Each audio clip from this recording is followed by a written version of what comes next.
而家咧，我發現咧，詩班存在於崇拜咧，第一樣重要嘅工作咧，就係幫會眾唱聖詩。我知道好多詩班咧，淨係練自己獻唱嘅歌咧，已經係盡心盡力，以至到崇拜嘅聖詩咧，甚至牧者話你哋練下啲歌啊咁佢哋話我哋冇時間啊。咁我同啲牧師講唔得嘅，你要鼓勵佢咧，係要即係騰出啲時間咧，係練會眾詩嘅。咁有詩班領導之下唱嘅會眾詩咧，同冇詩班領導之下咧，其實喺嗰個崇拜裏邊嘅歌聲咧係差好遠嘅。你試下喺某啲教會啦，以前我實習做神學生實習嘅時候就試過，哇！當然好多年前，嗰個詩班嗰日佢哋話我哋今日 outing 啊咁樣，咁崇拜咪冇詩班係咪？咁我哋大家就發現一樣真實嘅情況咧，就係原來冇詩班咧，嗰朝嘅崇拜係冇歌嘅，係冇歌聲嘅。原來啲會眾係唔唱歌嘅。咁咧好極端啊！嗬，極端成咁樣嘅可以。但係今次又有一個情況，即係咁多年之後咧，當日平常有嗰個詩班咧又唔喺度啦，因為換咗詩班，邀請咗第二個詩班嚟獻詩。咁嗰個原本詩班員唔知拆散去邊度啦，抑或係 absent， 抑或喺座位會眾中間。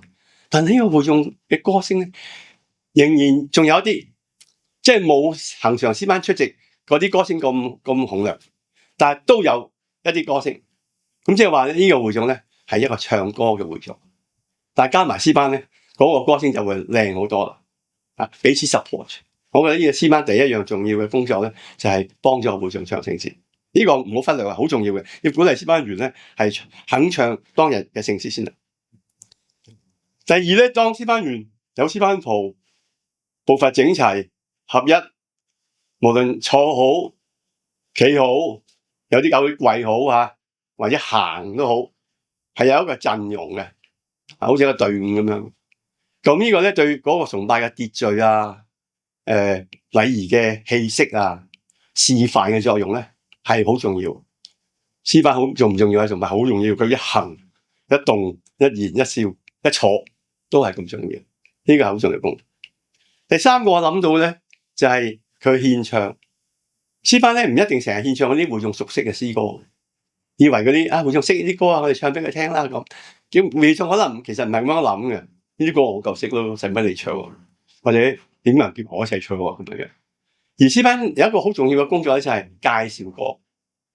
詩歌有咁多種風格，有咁多個時代，佢肯唱一啲歌咧，係會眾頗為陌生嘅，但係有創作性靚嘅。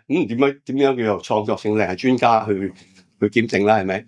咁啊會，但係有咁嘅性質嘅詩歌咧，就肯定咧係造就到人嘅，因為佢睇咗件藝術品，係嘛？詩班其實應該揀一啲咧係會眾唔怕會眾陌生，但係有實質好嘅歌去唱俾佢聽，就豐富佢哋嗰個即係詩歌嘅種類嗰種嘅豐富。